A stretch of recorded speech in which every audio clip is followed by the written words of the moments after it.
Greetings, everyone. I'm Candy Lewis, Executive Director of Positive Results Center, and I'm so honored to be here to have this conversation this evening. Violence and abuse has affected everyone I know in some form or fashion. And this month, April, is Sexual Assault Awareness Month. But let's be clear, sexual assault does not happen in a month. It happens every single minute of every single day, and it affects someone. And today, I'm so honored to have this amazing conversation with some phenomenal people. And we talk a lot about violence and abuse as it affects women, but we don't talk about how it affects our children and especially our boy children, our brothers, our husbands, our friends, and our loved ones. So today we're going to have the conversation, and we are talking about sharing my truth, excuse me, sharing my truth about male trauma and violence. And I'm excited to bring this awesome panel to you today. Our host is going to be Dr. Deborah Warner, and she is a phenomenal woman. She will be introducing our guest speakers. And so what I will ask you to do is to give all grace and respect to our panelists. And we'll start with Dr. Deborah Warner, who is the founder of S.C.R.I.P.T. Thank you, Candy. I am Dr. Deborah Warner, and I'm the founder of the S.C.R.I.P.T conference. It focuses on male survivor trauma and violence. I'm also on the board of MenHealing with a lot of the gentlemen on this panel today. Before we begin, I just want to give some Zoom etiquette. If anyone could mute their mic and make sure that they're not broadcasting, that way everybody can hear the conversation. If you have something to say, you can also put it in the chat, and you can also put an emoji on the screen when we have a Q&A. At the end of this panel, we will have the Q&A, and we'll be answering questions and hopefully get through all of the questions that are there. If not, well, we will make every attempt to do so. And so with that said, I want to introduce our wonderful panel, and I'm going to have them take about a minute and tell us who they are. And first up is Jordan. I can't say your name properly. I'm horrible at it. So why don't you say it and then introduce yourself? It's Jordan Messier. Hi everyone, my name is Jordan, and my pronouns are he, him. I am the special projects manager for MenHealing. I'm a service provider, and I've been working in advocacy for about just over 10 years or so. Get an echo. Maybe mute Deborah. How about now? There we go. Yes, I've been working in male survivor advocacy for about 10 years, and it's been rewarding for me, and that's why I continue to do it. I joined MenHealing about 2 years ago. I'm on their board there with Deborah and Jim, and I do a lot of their special projects administration stuff.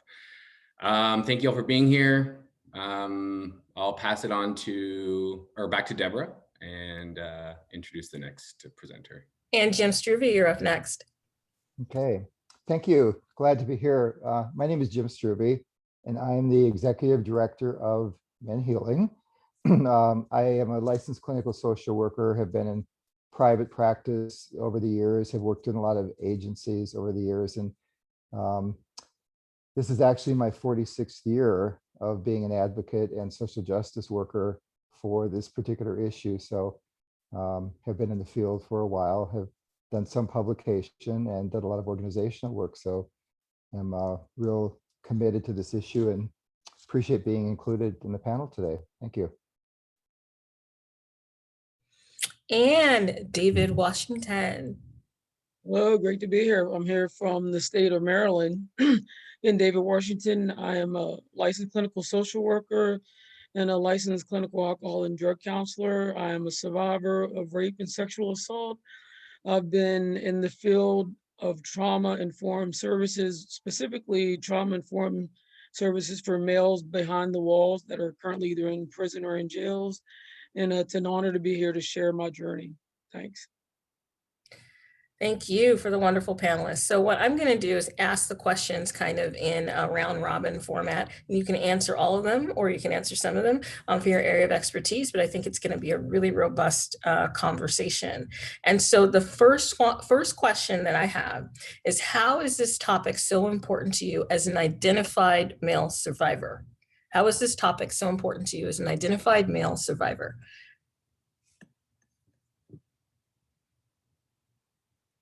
Anyone can jump out.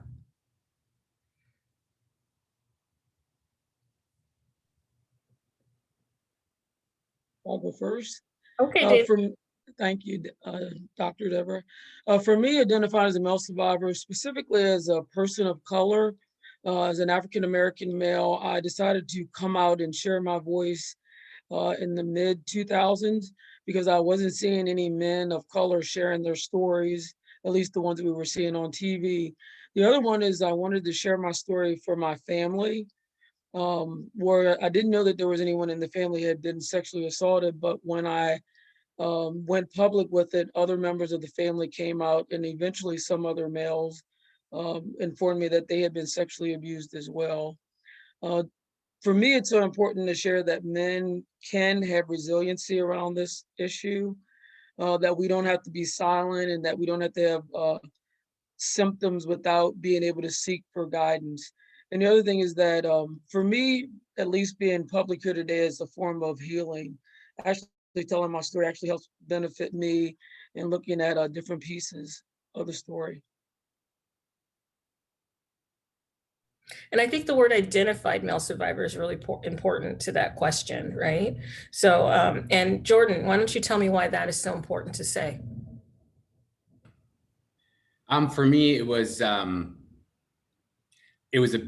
had a big struggle coming to terms with the idea that I was sexually victimized as a young teen. That's why now I can identify with that. But at the time, I was groomed. In my situation, it was a family member, a close friend, family member, and I was groomed for so long that to me there was no, until I was much older, into my 20s, I didn't even realize there was any abuse. So for me, I had a sexual relationship with somebody that was just taboo and behind closed doors. So that was important for me. And when I came out, much like David said, came out of the sexual victimization closet, it was by accident, through a news thing that I've been participating in some advocacy work and my own personal therapy, but I hadn't told anybody about it publicly. And I happened to do an event with my therapy group, and the news happened to be there, and I was on the front. My picture ended up being on the front page of the Toronto newspaper, and my dad saw it, and then I was kind of forced into telling everybody, but that was good for me at the time. And why it's so important for me now is because I had such a hard time both coming to terms with it myself, but even finding some kind of help. And that's why I do the work that I do, is because I don't want I'm very fortunate to have sought help and started getting help at a very young age. I was in my early 20s. And that's not a typical story for many male survivors. So I don't want men to have to go through 3/4 of their life before they start dealing with this type of trauma and doing something about it so that they can live the life that they want to live. And that's why it's so important for me as a male identified survivor. Yeah. Yeah, and it's really interesting because a lot of people know and some don't know that I'm married to a male survivor. Right. And so I've dedicated my whole career to this. And my husband said something to me, and it sparked me when you were talking, Jordan, that, he didn't come forward for a long time because when he was abused, that was just part of that relationship. So he didn't think about it as abuse. He thought, well, that was what we did. Mm-hmm. Right. And then as he got older and then he had other encounters of abuse, he realized, no, that's not in the normal range of what people do in relationships. And men, they don't say anything, right? So that's why it's so important to say identified, because they don't know, they don't even realize it. you know? Because I can add, I guess I have skin in the game 3 different ways. One is that I'm an identified male survivor. And secondly, I'm an identified gay male survivor. And then third, I'm an identified clinical social worker who works with male survivors. So I kind of bring those 3 hats to the equation. And just a little bit about my journey, because it's kind of interesting how this happened. I never forgot my victimization, but I also never thought of it as victimization. It was just so normal because it was so pervasive through my whole childhood that I thought that's just was my experience. It never even crossed my mind that there was anything wrong. And so it wasn't until quite by accident, I ended up getting a job working as a food stamp worker for the government, and they promoted me to work into Child Protective Services. The next thing I knew, I was working with all the boys who were sexual victims, and I didn't have a degree, I didn't have the experience, I just kind of got thrown into it, and I could never understand why. I just intuitively knew what to do, and I knew how to do it, and got 2 or 3 different jobs in residential facilities, et cetera, where I was just good at what I did. It never crossed my mind. And it was probably about 5 years into my working in the field with boys that it crossed my mind one day when I heard somebody's story, and I said, oh my God, that's my story. And then all of a sudden the light, it just shifted. It was like one of these kaleidoscope things that just shifted. And it's like I never forgot, but I never even saw through that lens before. But then it explained why I was so affected with what I was doing. But then back up, I also couldn't come out as gay. So I couldn't be an identified gay male. And I didn't come out until I was 28, a year or so after I started working with boys. And I realized now that my delayed coming out was because I had equated that what happened to me was what gay people did. And that's what happened to gay people. And I didn't want that for my life. So I just completely blocked out that to keep me from coming out. So it's kind of ironic that coming out gay preceded. And then I was in there. And then after both of those, I went to go back to school to get a social work degree in the field, and then get the training that I never had for the work I'd been doing for a whole bunch of years. And at that point in time, by that point, I had become quite a social justice advocate around the gay issue. And I realized that my other thing was we could not work with men in a way that was traditional approaches to working with a lot of healthcare issues. And so I've kind of been on the issue. I always say that I'm a clinical social worker by training, but I'm a social advocate by profession. And that's where my passion is. And kind of like what Jordan said, it also brought out to me that I realized if I had one thing to do with the rest of my life, it was to keep other men from having to be invisible on who they were authentically, and to talk about what happened to them. And so that kind of charted the way that when I looked around, there was no services for men as a social worker. And so I said, I'm going to do something to try to make a difference. And ever since, have been committed to this issue as the primary way I spend my time and energy. Yeah, and that brings us to the next question, because we're in a day where male survivors are getting more visibility.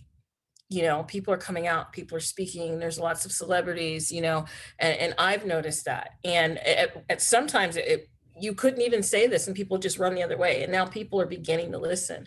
But I'm wondering, what do you think, why do you think this is true from your perspective?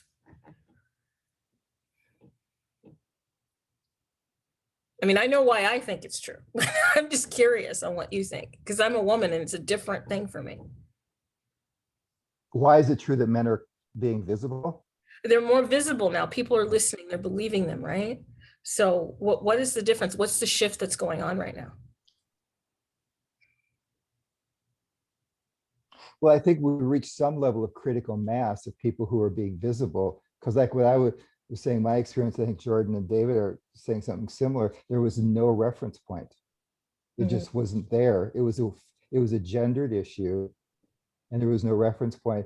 And now with men who've slowly and gradually been coming to being willing to be visible, the environment's getting safer and safer for people to not hide. And people are more and more finding models. I know in this work, the research still is clear that the average length of time between when men first disclosed their victimization for when it happened was 20 years. Yeah. It's a long time to live with it. We're noticing in the weekends of recovery retreats that we do with MenHealing that we're getting more and more and more younger people. It's dramatically, noticeably different younger people, which suggests to me too that people are hearing about it sooner, coming for help earlier, and that is beginning to change. But the one thing I can add is that we are a culture that we're so focused on drama and the tragedy that what happens is we don't focus on the men who have been the victims. We focus on the offenders who are the culprits and the criminals. And healing and inspiration still doesn't get as much traction. People don't want to pay attention to hearing about inspiration and joy and healing. And so that's why, as survivors, we're working really hard to make sure that we make that compelling and we show how much people's lives can change if we do healing. That is the story. And I'm hoping that's going to make it safer for more and more men to talk about. I'll add that we, while yes, Deborah, we are, the male survivor community is definitely growing and becoming more visible. One of the hurdles that we have to overcome, and it continues to be so, is that when there's visibility with a lot of male survivors in the media or on the news, it's often because Jim said, because of a scandal, because of a big priest scandal or a coach or Sandusky. It's because of something. And like Jim said, the news, the media focuses on that, on the offender, not the 30 or 40 boys that were affected because of the offender.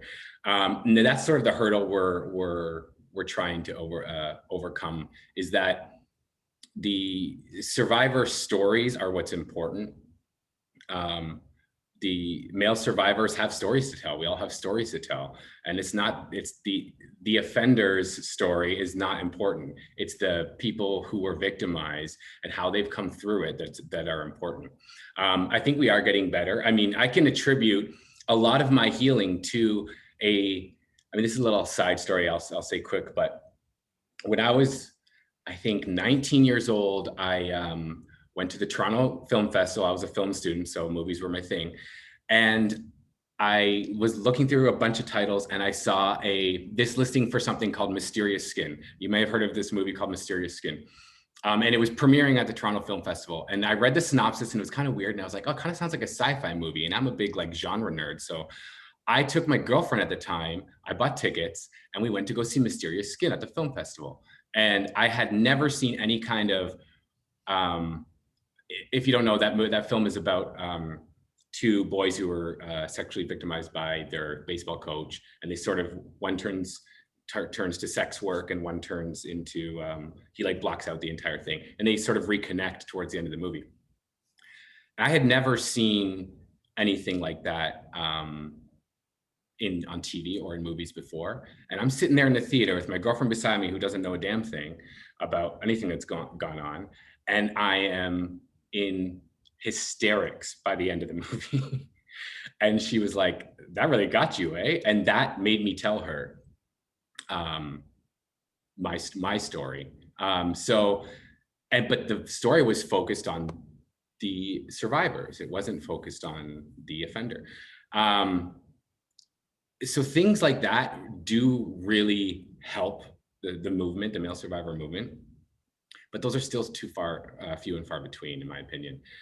We still tend to focus on all the tragic horror that goes on when we really need to focus on the healing stories of these survivors. And that's really what MenHealing is out to do, is really advocate and amplify these healing stories of men, and that it's possible, it can be done, and we're here to help do that. So.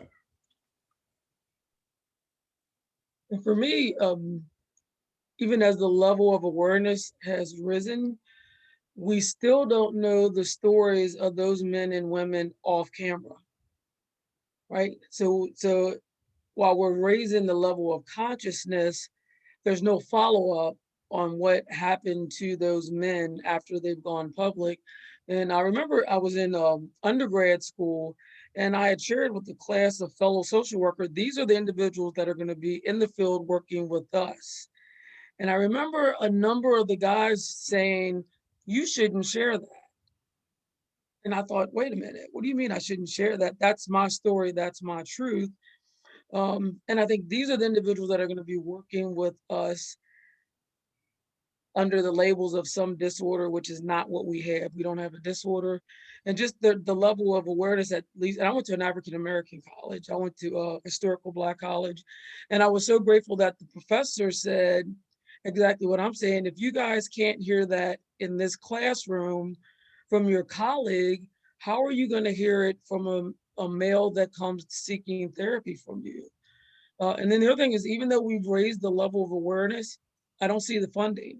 I don't see the federal government putting their mouths or what they're saying to match the service. I live in rural America. I live at the Mason-Dixon line, West Virginia, Maryland, Pennsylvania, and there are very few therapists that work with males that have any specialized training in being able to help men who have histories of sexual assault and helping them process that.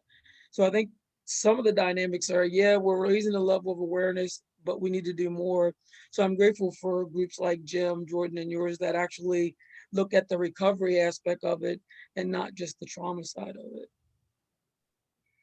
Let me just add one thing to what David said in terms of our advocacy for funding and for getting agencies. I just find it so ironic, irritating, frustrating, scandalous that Wall Street brokers earn huge amounts of money, lawyers earn huge amounts of money, politicians get lots of money banks, and social workers, clinicians, and advocates are supposed to work because we love our work, and we're not supposed to get paid.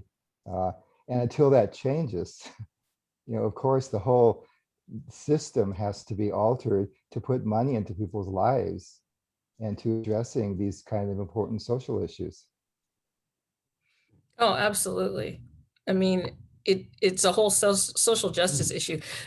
I come from the prison system, and there's so much money into rehabilitating the person who perpetrated, right? But there's so less money for people who are the victims, right?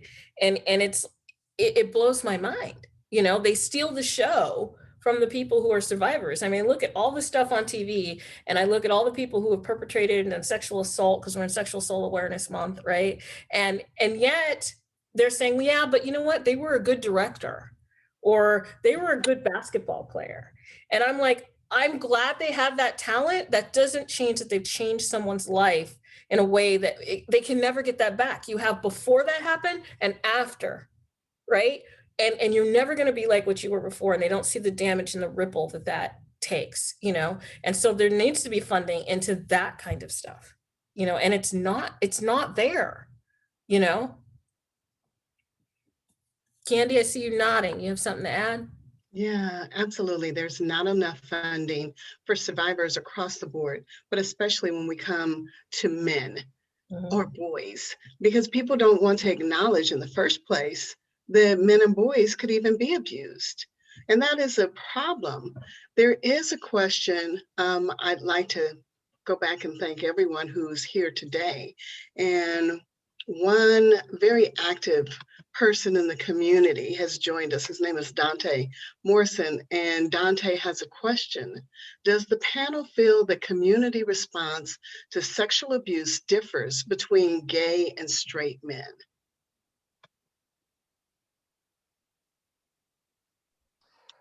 I think the way I would answer that is not so much about it differing between gay and straight men, but that we need to be more aware that working with sexual victimization has to take into awareness the context in which people live their lives.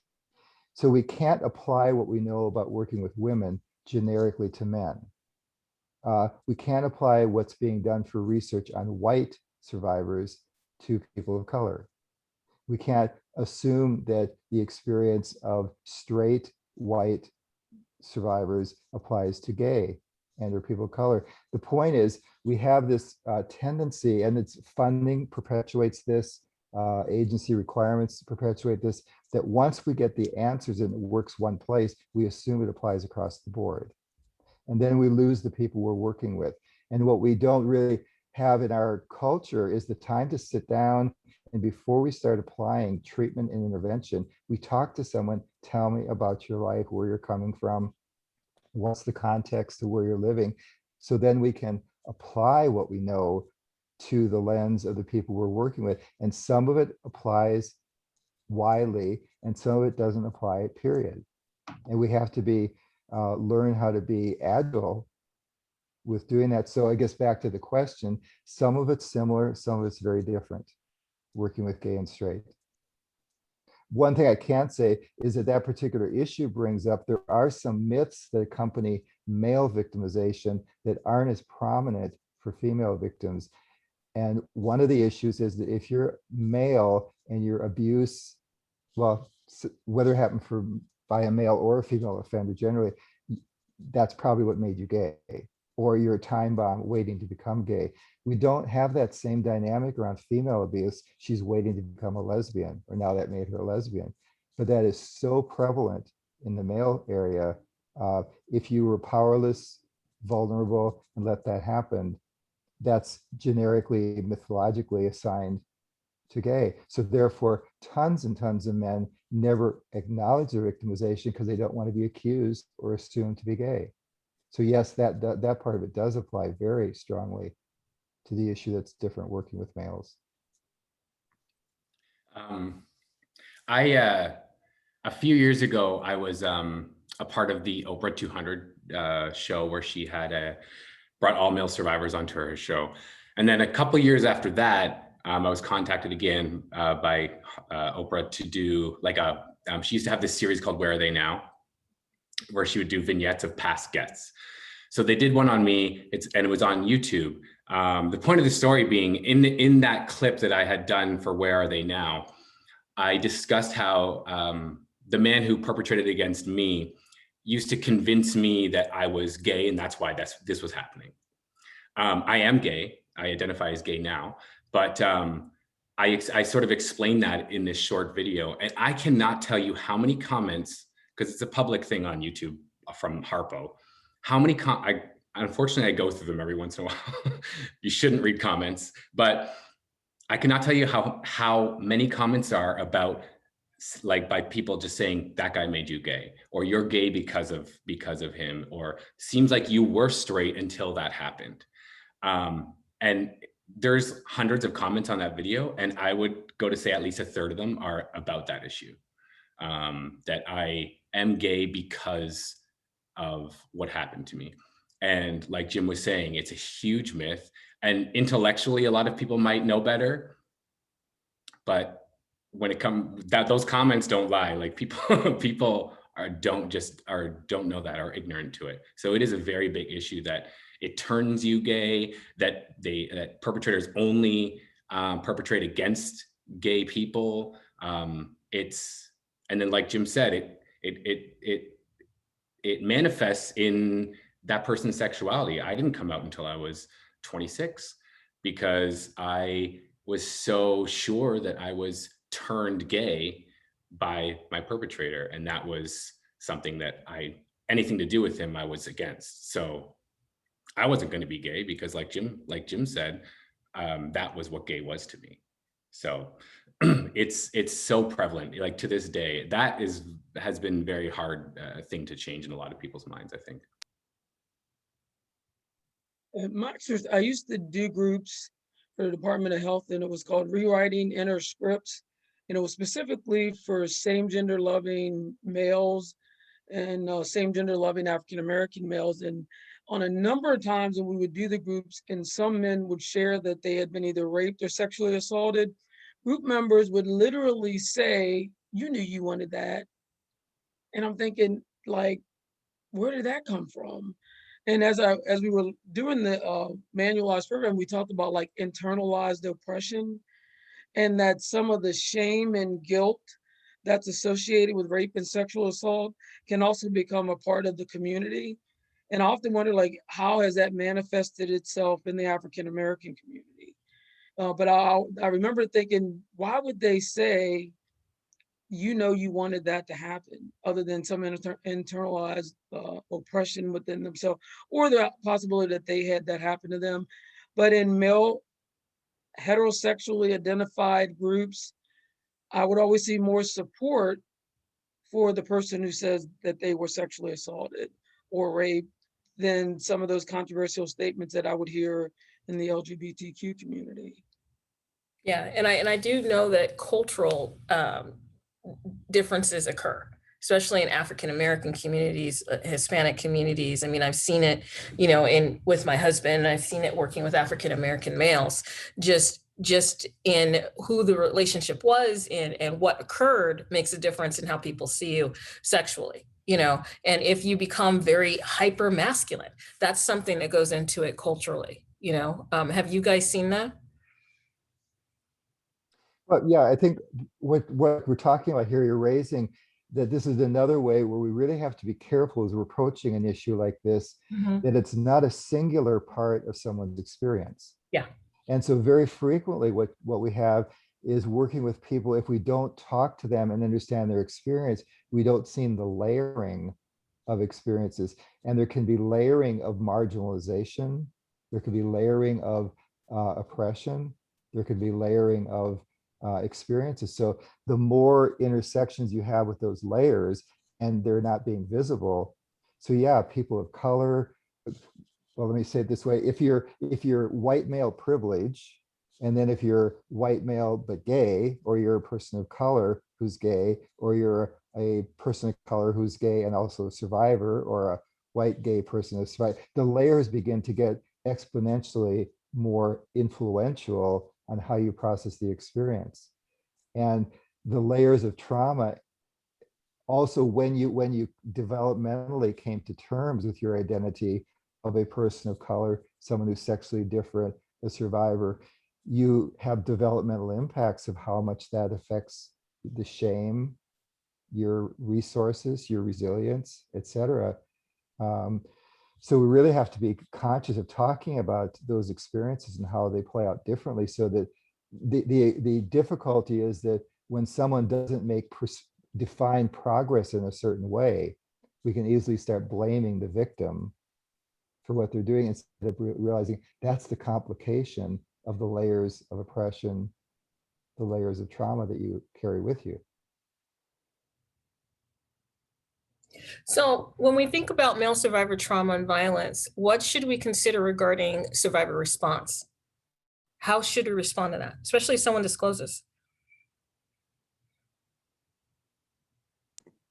From my experience working with survivors and my own experience personally, it was almost never are you going to approach a male survivor and they're just going to be like, yeah, that's true. That happened to me. That's almost never going to happen. There is always going to be pushback. And I think a lot of the response from people who are loved ones or that are working with male survivors, it's them just being aware that you are there for when they, I mean, I'm sure it's very similar for females, but when you are ready to disclose, it's your time. It's not that person asking you for your story or asking you for what happened. It's when on your terms, but to know for the person who's being disclosed to know that they're there when that person is ready. You'll never be able to get a disclosure out of somebody just by saying, hey, listen, I know something's going on. Did this happen to you? I denied it forever. I didn't have the language in my head to even say that. It's like to admit that. And I pushed back, and even while I was in group therapy for sexual abuse, I would still push back on the things that I knew had happened. But I was like, oh, no, that's you guys. you guys are a little more crazy than me. I'm the sane one in this group of six men. And it took a really long time and a lot of work to sort of come to terms with myself where I was able to tell anybody else about it. So I think the response of a male survivor initially is to fight back, because that's so ingrained in male culture to not be a victim. And everybody knows that, oh, men can't be victims, like that's a myth, blah, blah, blah, blah. I think I know that too, but I still pushed back. I still pushed back hard. And like you said about the hypermasculinity, it's like, I'm a man, because I was dealing with my own sexuality and my sexual victimization. You know, those two things compounded, I was never going to show any kind of weakness. So it was drugs, it was fighting, it was alcohol, it was getting in anybody's face who even came close to challenging me. Nobody was gonna, no, I wasn't gonna let anybody win ever again. So it's definitely a process. And the responses so vary between people, between where you live, where you grew up, how somebody reacted maybe when you first disclosed. When I first disclosed to somebody, I went to, besides my girlfriend from the movie, I went to like a free generic therapist that was covered by my healthcare, whatever. And they were like, oh yeah, you know, they see me and then 5 minutes later, they see somebody about a divorce. And then 5 minutes later, they see somebody about some other mental thing. So there was no sort of connection. And it was just like, oh yeah, you need to talk about it. And I was just like, that's not gonna do it. I was like, you don't get it. So my initial, and then I just went back into myself, because the initial response was so negative for me that why would I put myself out there again? That's, I think, a lot of male survivors' stories is like that initial response is going to color some of the beginning of your journey. Yeah. Yeah, I tell people, especially when I teach students, and I have a couple of my students that logged on, you know, when a male survivor discloses to you, shut your mouth. I always say that it's the first thing, and be attentive. I mean, I carry around nuts and water in my pockets, and I shut up. And if you people don't know me, I can't do that. It's very hard for me. And so, you know, and I realize because my response is going to taint the rest of the responses, especially if I'm the first person that they have ever told. And just like a few days ago, a friend of mine I've had for like, I don't know, 30 years finally disclosed to me. And I've always suspected, but it wasn't the time. Right. And I shut up and I just listened, you know, and that is one of the biggest things you can do. And then believe them and say, I'm sorry that happened to you. I believe you, you know, because the one thing is that male survivors would say that they don't feel believed. They don't feel anyone would listen to them, you know, and that's very, very important, you know, to have empathy in that response, you know, for the first time. Yeah, I think across the spectrum, we as a culture, I mean Western and American, and which includes everybody who's parts of that, we need to learn how to be better listeners here, because what happens is we so often, when someone's disclosing something as personal or as painful or as impactful as victimization, we can pick up the vibes of someone who doesn't really want to hear more. We can sense that, well, I didn't mean to, how are you feeling today? Well, I didn't mean for you to start telling me that. I was really looking for okay, instead of all that. And so then it's easy for people to start titrating what they're going to share. And this applies to providers as well. The person sitting there is only going to tell you as much as they sense you can take, you can process. And so whether we're a parent, a teacher, provider, we have to do it. And then secondly, we have to realize that the ways of responding, the way we respond to abuse is so varied. Some of us become overachievers. Some of us become just stellar at what we're doing, and we hide under our success. Some of us act out, get into trouble, have dysfunctions. But what never happens across the spectrum is when I'm succeeding out the wazoo, no one says, God, tell me about how you came to be this way. Or when someone throws the chair at you in the classroom because they're acting out, no one stops to say, before I put you in detention, is there something wrong? Did something happen? Can you tell me? You seem really angry, emotionally upset about something. What if instead we jump in with interventions and we try to apply what we think is going on as a parent, a teacher, a provider. We don't take the time to listen or to say, tell me more. Candy? Uh, Oh, sorry, Jim. Let's, So Jordan said something very important that I'd like to talk about just a little bit. Jordan said he didn't have the words. He didn't have the words to describe or to even share what happened. And almost every survivor I know has said that they have said what has happened to them, and people said, "You're a liar. That did not happen." So, how do we get around that? What do we need to say to people to help them to even facilitate a conversation, or as Deborah said, listen without judgment?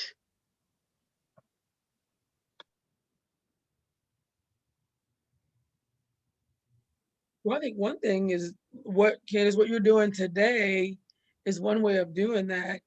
If we can, for me, like trying to host events where I can actually talk to different groups, the Rotary Club, church, Boys and Girls Club, to go out and share my story so that they can say, well, that guy shared a story. It must be true because he was here. They invited us here, is one way of starting that dialogue. But I also want to say that it's been extremely difficult to get people to actually set those workshops up or set up time to go out and talk to them. And I don't charge anything. So, can I come and talk to your group about male sexual assault? And there's this pause on the phone. And it's like, okay, well, we'll talk about it and I'll get back with you. And they never get back with me. So, I'm really grateful that like your group is doing stuff like this so that we can raise the level of awareness that we are here and we are survivors and we have resiliency stories. I think reaching men, we have to be aware that all the research and the statistics and the way in which we try to be cognitive doesn't help people find the words to talk if it applies to them. So that's why I think forums like this, we're doing a lot of videos, we're having men tell their stories, we're involved in projects. It's through the storytelling that begins to model to people how to talk about your story. And just like for lots of issues, until we hear someone articulating and say, oh, those are the words, well, that's how I talk about it. And then maybe even as providers and others, parents, listeners, we hear it differently as well. So I think that's what's changing rapidly is the amount of forums like this in places where people are talking about rather than listening to cognitive presentations about the research. And that's what's really important, is when I started to come to terms with it. I'm 37 now, so it was like 15 years ago, and there was one group in Toronto that dealt with like a group therapy thing that dealt with this in Toronto. Like that's a pretty international major city, and there was one group that specifically dealt with men. So when thinking about not finding the words, it's because, like Jim said, I'd never heard of it before. And like a lot of male survivors, they really think they're 1 in a million, not 1 in 6, which is, like Jim said, the statistics. And, it's far more prevalent. And even though it's a lot better now, it still is taboo for a lot of people who aren't in these sort of circles. Like David was saying, where a lot of people won't, my presentation's free. I'll come in there and talk to your groups for free. And they're still like, you know what I mean? I remember I did a short documentary for MenHealing a couple years ago, or a year ago. And I was trying to promote it just personally. And I went on Instagram and I was messaging all these influencers, blah, blah, blah, blah, saying, hey, can you like shout out the trailer for my film? And 97% of them was like, oh, that doesn't really go with my brand, or it doesn't really go, you know. And I was just like, what are you talking about? You are an influencer, talks about politics, talks about all kinds of social issues, but this social issue, you're still scared of.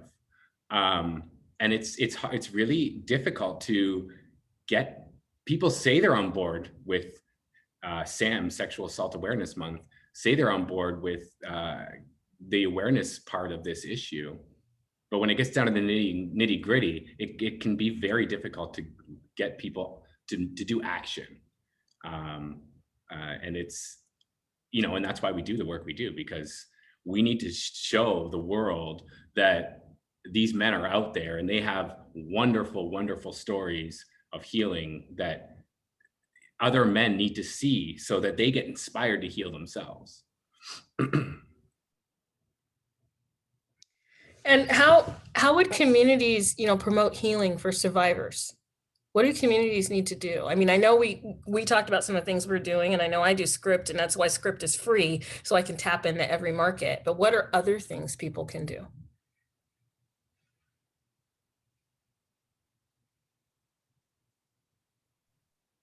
Are you talking about what can survivors do, or what can others do?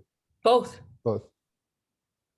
Well, I think, you know, if we can begin to think about how it's like Thich Nhat Hanh, who's a very influential Buddhist teacher, he talks about the seeds you water are the seeds that grow.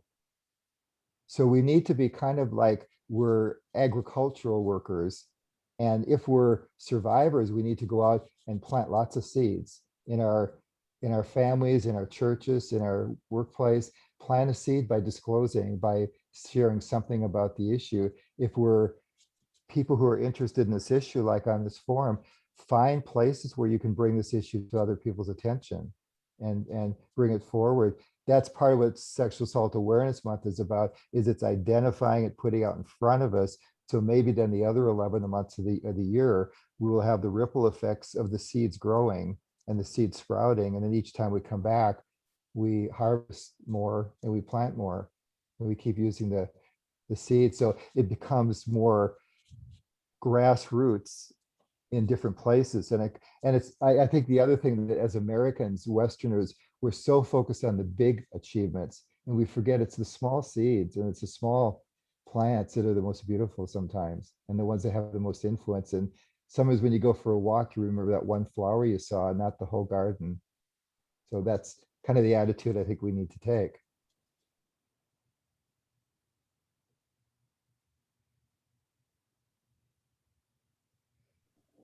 I have like just a lot of things in my head that I'm thinking. You look like One, you're at the, women. I know, I'm like, at the policy level, if you work in organizations, are their policies really reflective of trauma-informed care, and are those reflective of male trauma-informed services? Two, if you have a loved one that's going to get treatment and the person says, oh yes, I practice trauma-informed care, what does that mean? What does that look like? Show me what you have in your policy. And a lot of agencies will not show you their policies, and that's a problem. Again, events like this, more media presentations talking about resiliency. And again, if we can shift that narrative from the perpetrator, you know, and maybe I'm going too far with that, but you know, Sandusky, what about the other people?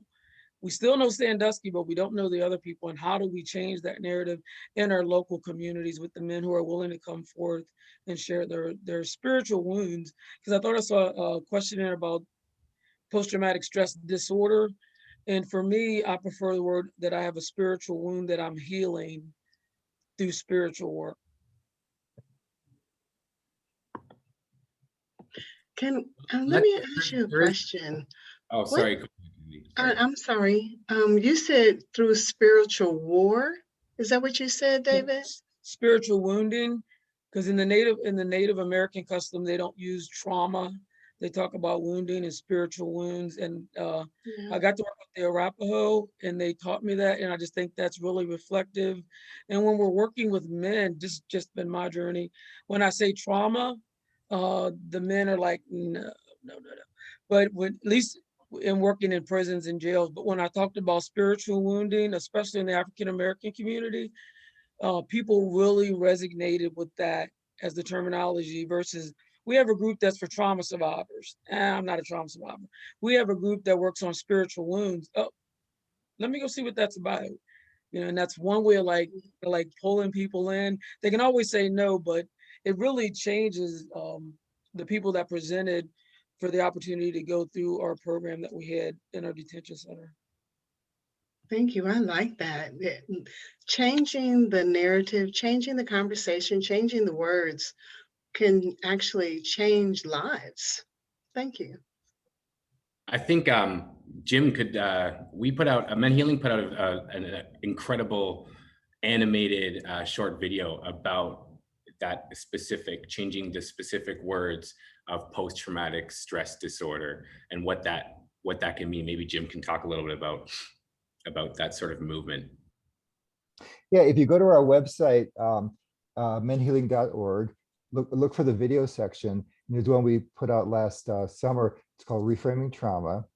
And the essence is, the core of it is we have to start being bold in our efforts to work on this issue. Just like, well, let me say it this way. We have to be bold in the work we're doing by exposing that the medical model is perpetuating the problem.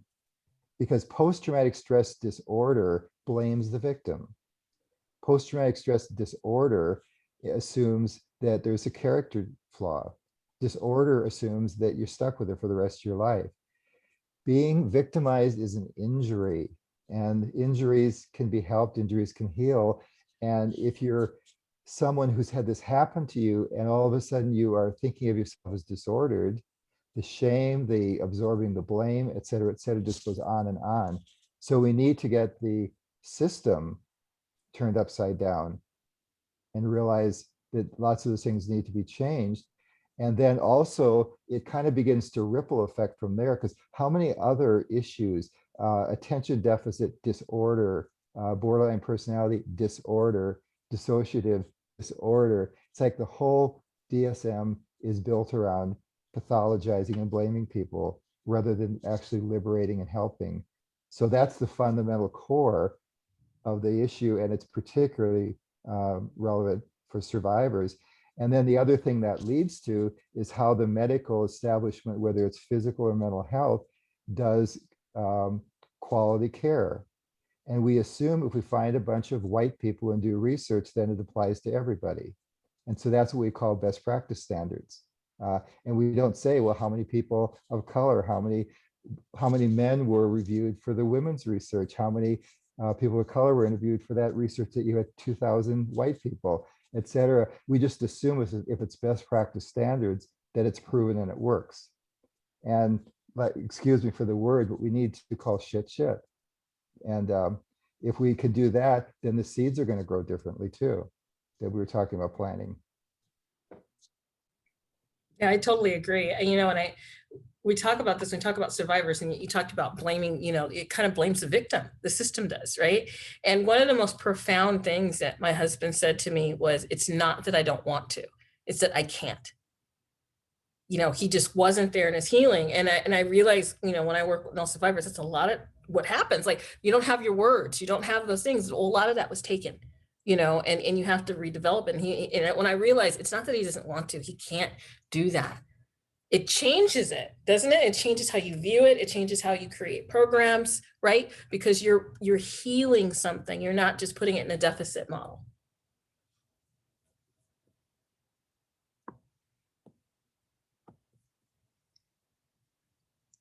So one of the things that's always so interesting on the men who come to our healing retreats, the men we work with, is they are surprised how much they laugh, how much joy they experience, how much fun we have, how much you start to really enjoy being around people and doing it, and it can be contagious.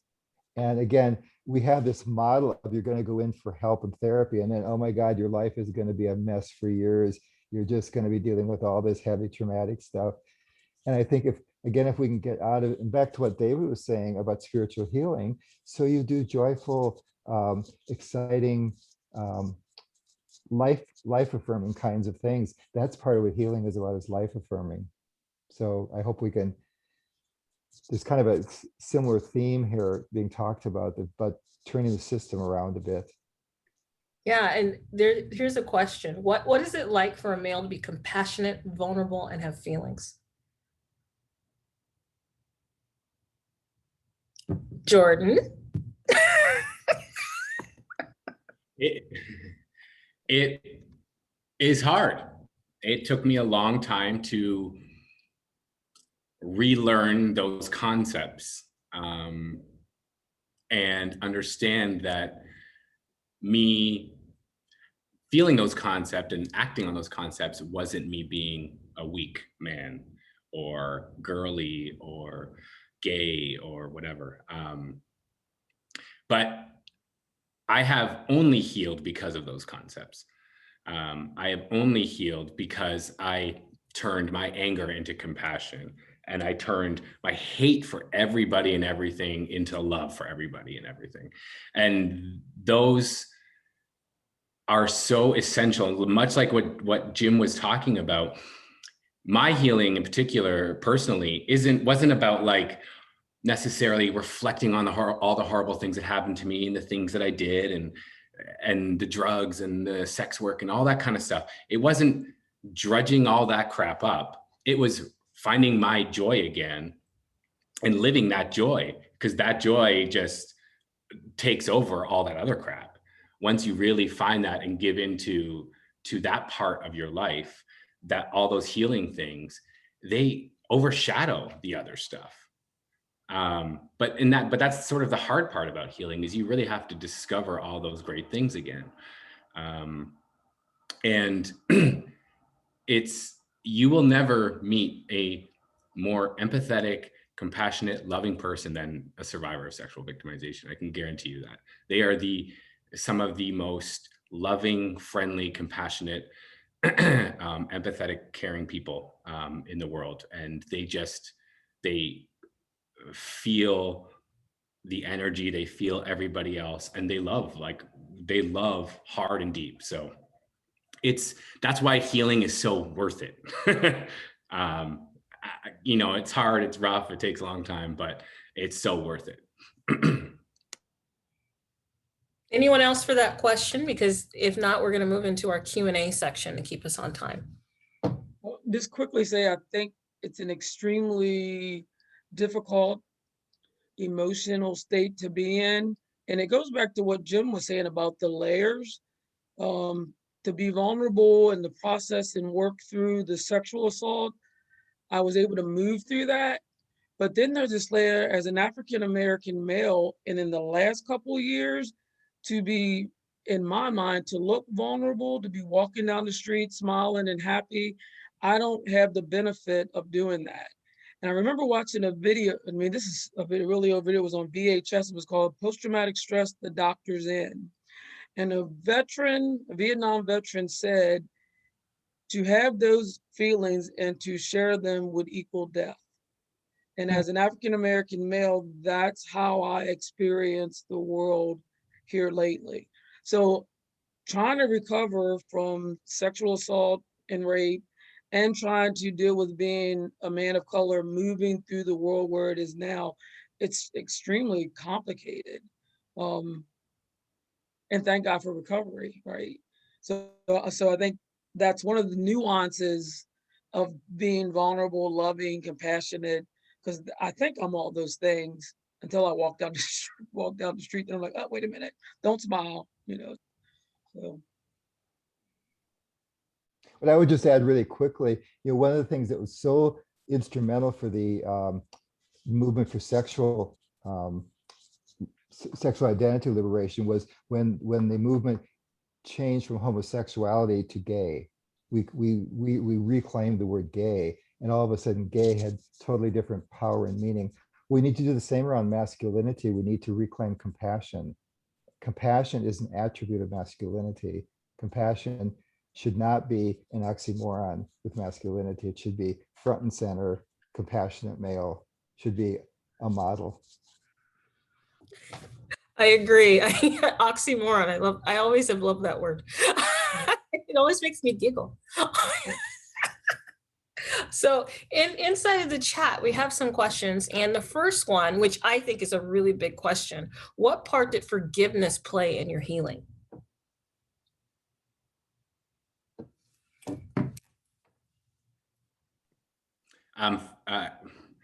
For me, that's a tough question because I don't know. There was no moment of, oh, I forgive the perpetrator. There was a moment where I forgave myself for all the things that I had done post victimization, because I did a lot of terrible things to both myself and to other people. And there was a big moment for me where I had to forgive myself and the things that I had done and said. But there was no moment for me in terms of forgiving the perpetrator or what had happened. Some people have that. That is part of a lot of people's healing journey.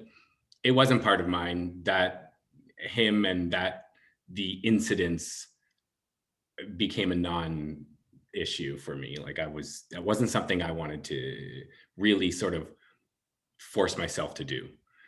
So that wasn't a thing for me. It was all about forgiving myself and what had happened in my life. And once that had happened, I was really able to sort of move forward. Because a lot of survivors, male or female, it's guilt and shame and those words are thrown around every day, guilt and shame. But survivors feel that deeply to their core, and until you can reconcile some of that, it's very difficult to sort of move forward in your healing journey until some of that can be reconciled. You're kind of similar to what Jordan is saying. I think the primary focus of forgiveness needs to be on self if you're a survivor, because for a couple of reasons. One is it's just an endless black hole to try to focus on the offender. And it keeps the attention on the offender. But usually we think about forgiveness as related to the offender. So therefore, the offender, once again, gets all the attention. And I think to realize that the system is stacked, it's not going to happen. So just admit powerlessness, let go, and move on to let that be that. And the other thing is that it draws you into trying to get justice, which is the thing of forgiveness, is expensive, it's time consuming, and it's such a male construct of the court system and that, rather than just saying, okay, we're going to let go. And then forgiveness is really about letting go and being compassionate about that's just there, we're powerless, and I'm going to put all my energy into forgiving myself and being loving and compassionate like we're talking. And for me, because I'm involved in a 12-step fellowship, so I'm working at 12 steps, and I see my rapist a couple of times a year. And it was just one day, and I can pretty much remember it. I remember looking at him and something shifted in me to where I was like, can you imagine what goes on in his head? And that's not going on in my head. And I'm taking my power back. And I love what, I love Iana Van Zandt. And when she said, forgiveness is about me, not about him or them. So it was really pivotal because I was homicidal. I had literally in my head thought I don't need to go into all that, but in my head, I was like, I'm going to eventually kill this guy and know the world will be all the better, to where there was a shift where I could look at that person with compassion, does not relieve what he did or erase what he did. But it was my healing and a chance for me to say, and some of my Christian beliefs, they killed the person that I love the most. And if they would do that to him, why would I not think that that could happen to me? And that's just for my journey. That's deep. Okay, we have another question in here. And this goes back to that PTSD question, but I want to read it exactly the way it's worded. So it's a little long. Can you talk a bit about the difference between post-traumatic stress disorder versus post-traumatic stress inquiry and how this framework might be especially important for men who are healing?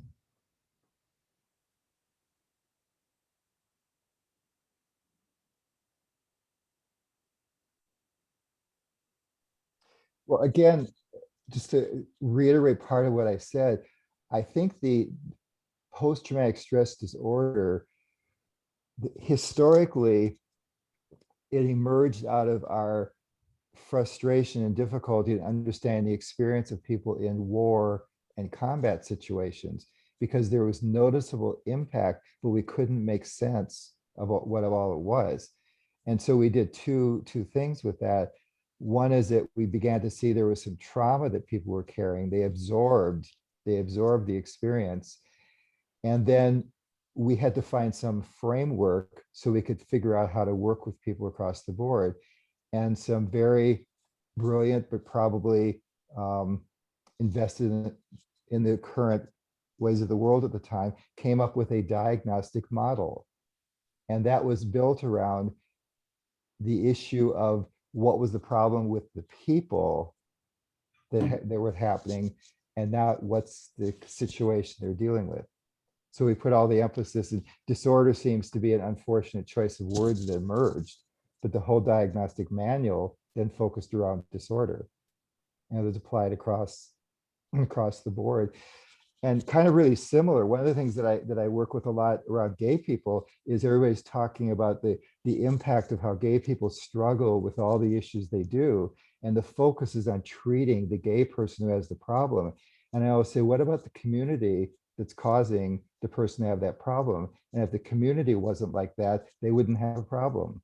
It's like we're trying to have the patient or the victim carry the work that the community is not willing to do, the parents that won't accept the community. And the same thing here is that the disorder focuses on the person. The injury takes the attention back. Where did the injury come from? How was the injury inflicted? How is the injury going to heal? And all of a sudden, it opens up all that breathing space to work with it so differently.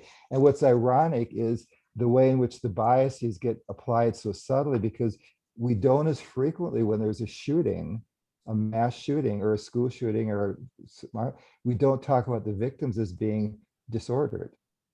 We talk about they were there at the wrong time, the wrong place, and they got injured. Now, how are we going to help them heal? And yet with sexual trauma and soldiers, etc., we just put the burden right back on the people. So I see injury as an act of liberation. I see liberating ourselves from the medical model and getting to the truth of the experience. We have another one. Understanding that the topic is male focused, have you experienced hesitancy in sharing when women are present? I ask because I'm wondering if women should be privy to these types of discussions. Note nothing against the women here, just wondering for future dialogues. So I can tell you from experience, because I'm married to a survivor and I wrote a book on this. And so I'm a woman and I led the discussion. And I work with survivors every day. I only work with men and I only work with male survivors. And so yes, they should be, because if you look at society and how our society is built, men, right, touch everything. They're around everything. And it takes a man and a woman. We're even anyone is part man, part woman, because you have two people to make a person. So if we want to stop the problem, you have to have women in the discussion. And uncomfortable discussions are how you create change. So if you're uncomfortable, that's about you. It's not about the content, it's about you and what you need to deal with. So absolutely, in my opinion, should be there. Anyone else? I know women play a large role in men healing. Jim could probably speak to it a lot more than I can, but our facilitator team for our weekends of recovery is half women, I think. And like Deborah said, it's important. And even on a smaller scale, I'm more comfortable talking to women in general. So if I was seeking out a therapist or a group therapy, I would seek out a female therapist. That's just my own personal thing. And a lot of survivors, male survivors, might be more comfortable speaking to a male.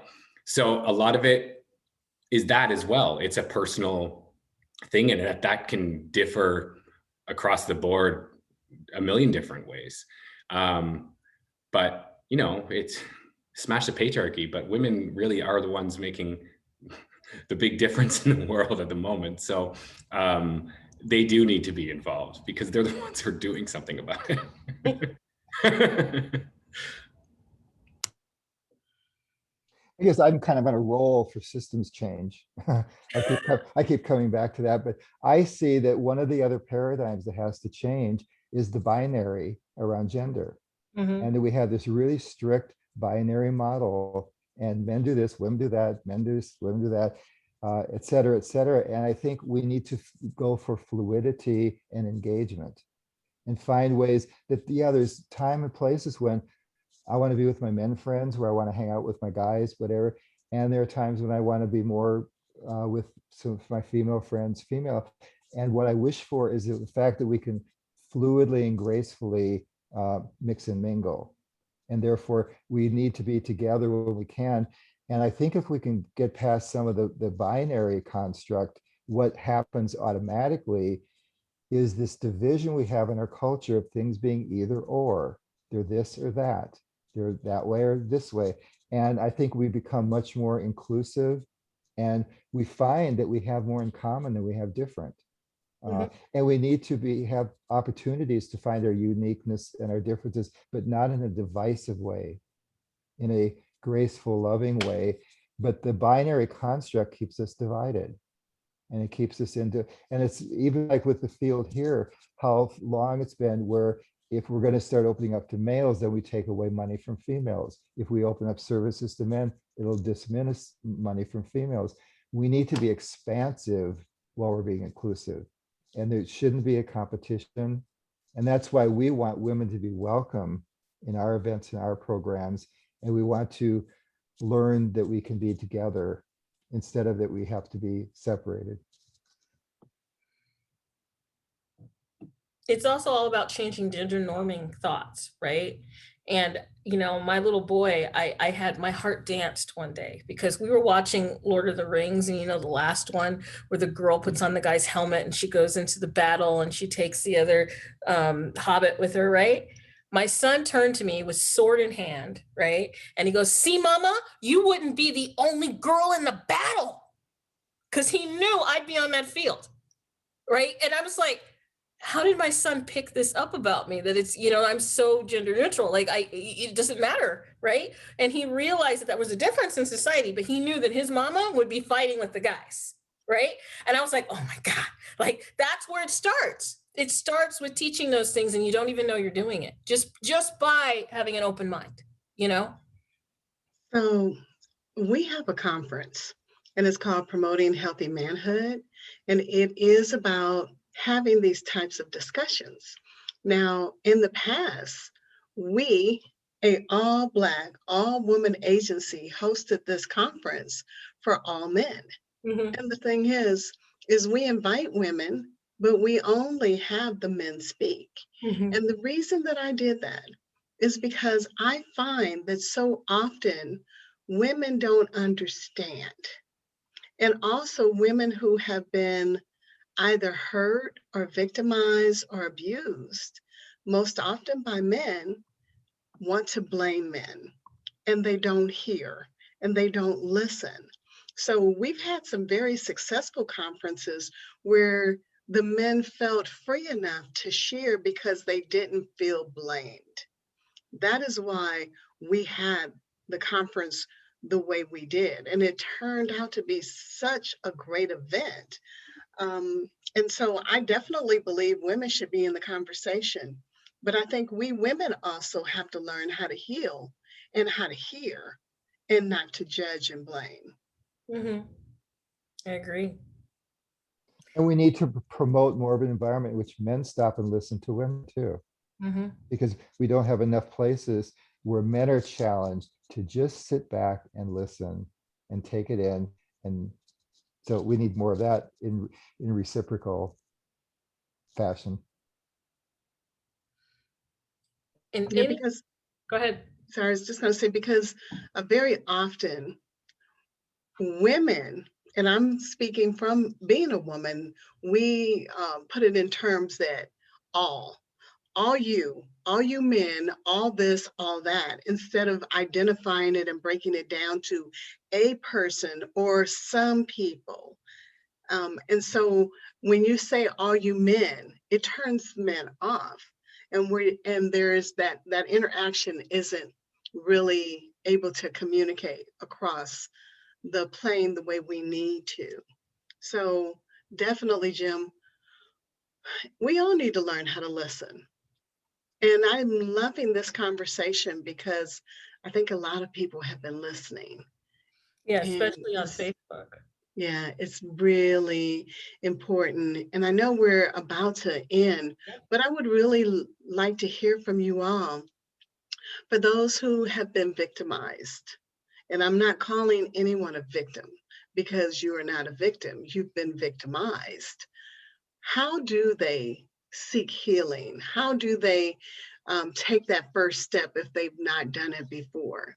If they're hearing this today and they're like you, Jordan, you saw the movie and you realize, oh my God, this is me, this is my story. How do we move to a place of healing?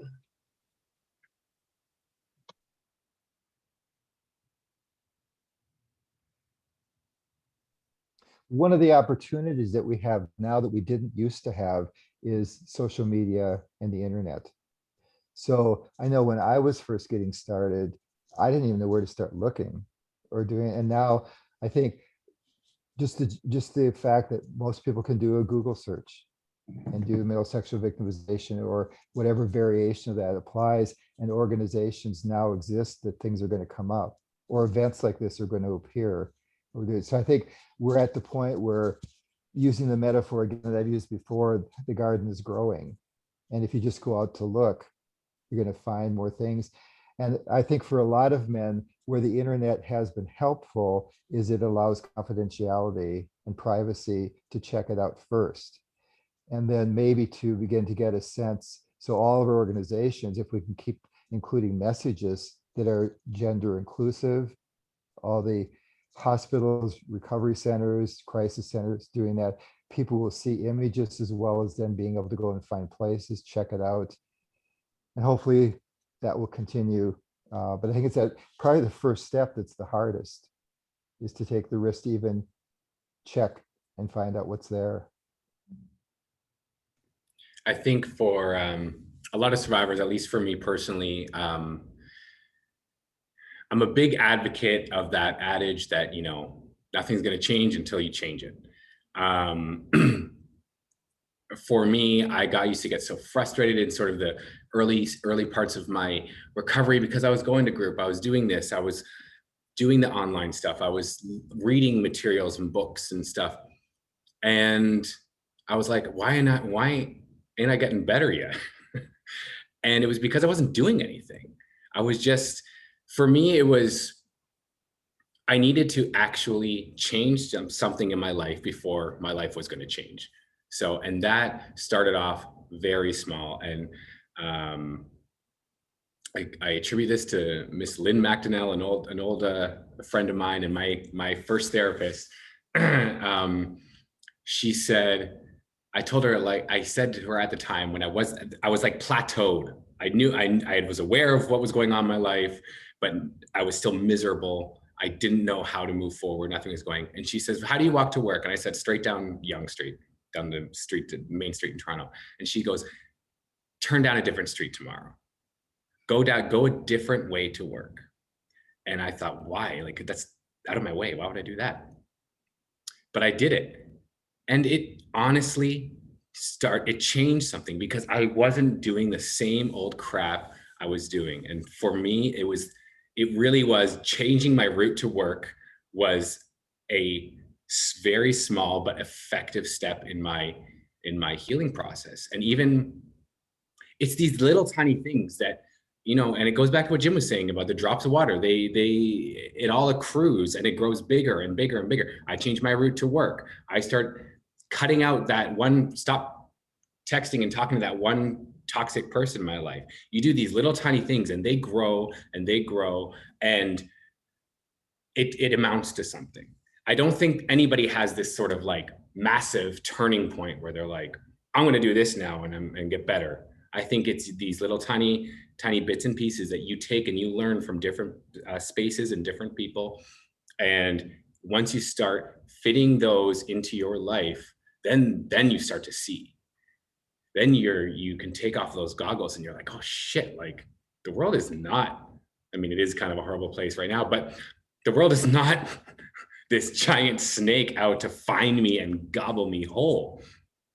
You know, there's really fantastic and great people on this planet, and you just have to find those little pieces and start putting them together, and things will start to change if you're at the point where you want them to start changing. And you can't force that. You can't walk up to someone and be like, you need to start doing this or your life's going to be shit. Like, you've got to let that happen for themselves. And it will happen as long as someone's dedicated to recovery. And so we have 4 minutes left, and I want to turn it over to get final thoughts. And after that, Candy, it's all yours again. And so, David, if you want to answer that question, give your final thoughts in the next minute, and then it will be Jim's turn and Jordan's turn so that we can wrap this up on time. So, David? And I'll be real quick with it.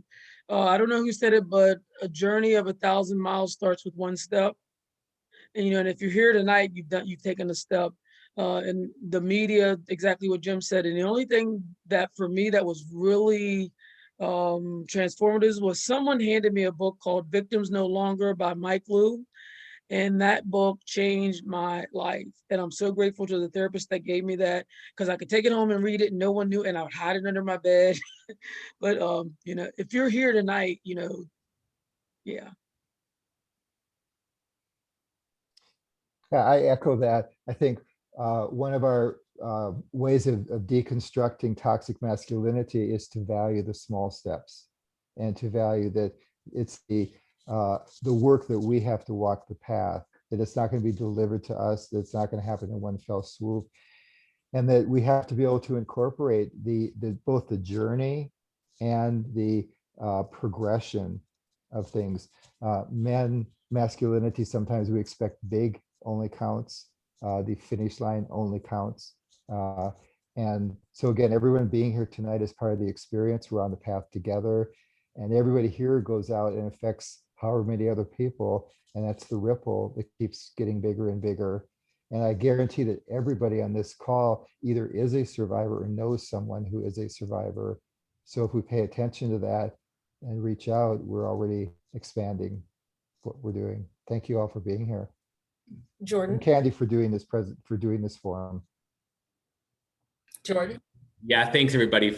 You know, I'll echo David and Jim again. Just it's things like this that are really important and really do make a difference. You know, this wouldn't have happened 10, 15 years ago. So this right now is one of those steps. So thank you all very much. And thank you for having me. You know, I adore doing these things, but I just love that the community gets to listen into these conversations, because they are a blessing and they fill my soul. So I know that they have filled and touched somebody else. So Candy, it's all yours. Thank you. Well, before I say my final words, I would really love for you all to share your information.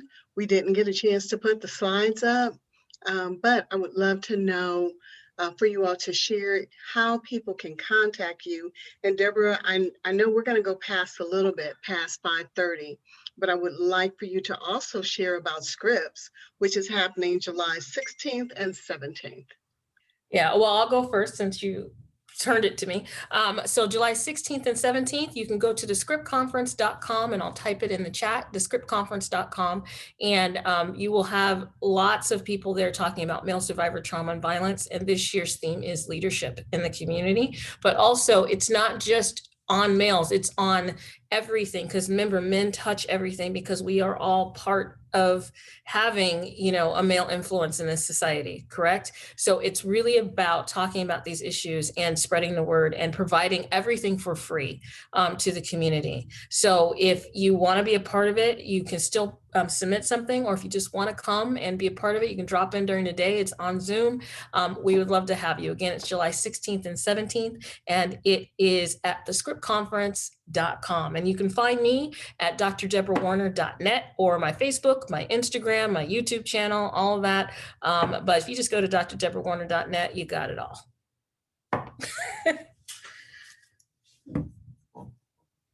And Jordan or Jim, would you like to share? Yeah, I mean, you can, both Jim and I are at MenHealing. We've got, on all those, you can find us at MenHealing at all the social channels, www.menhealing.org. And you don't need my personal Instagram. There's nothing fancy there. But, and feel free to contact us. We are a very hands-on organization. So we answer emails. We are grassroots, bunch of people. So if you need anything, questions, comments, you can contact us there. I put my email address there too, but you can just go to the website. And we've got tons of content on our website, our videos, information, our weekends of recovery, our retreats, all kinds of really crazy, not crazy, incredible stuff going on, and so much stuff coming up in the future. So really check us out.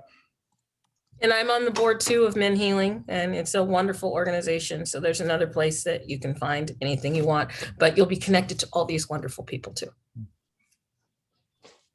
Ditto to what Deborah and Jordan said. You'll find me through MenHealing. I'm a dinosaur, so I'm not a big user of social media. So you won't find me very actively there, but you can on MenHealing and through my email. I'm glad to be involved in presentations like this when I can. Thanks. David? And I'm a lone person. I've been fortunate enough that they've kind of like brought me into the fold. So thank you, MenHealing. But I did put my email address in the chat box, and you can reach me that way. Thank you. And for those of you watching on Facebook, I'll make sure that I include all of the emails as well as the websites and information about scripts in the comments, and I will make sure that you get that information.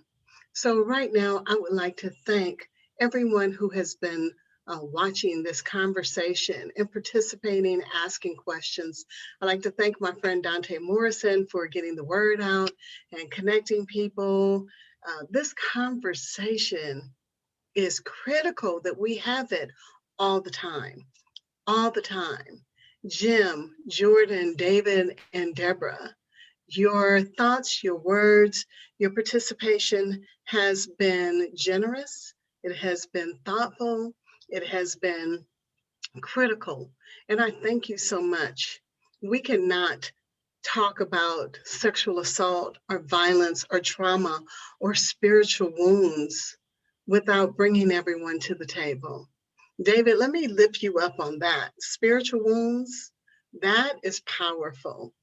And so today, I would encourage you to talk to someone, a friend, a family. Let them know that you heard this conversation and maybe any thoughts that you have. If you are a survivor, please reach out to someone. If you're not sure where you can find me, you already have my information, and I can refer you out to other organizations if you need that assistance and support. But having the conversation, that is where the growth begins. That is where the healing begins. That is where you have that opportunity to move into the light. You deserve peace. You deserve happiness. And we love you. We respect you. We appreciate you. And we thank you so much for your time today. If you need help, we're here. So just know that we appreciate you being here today. Thank you so much.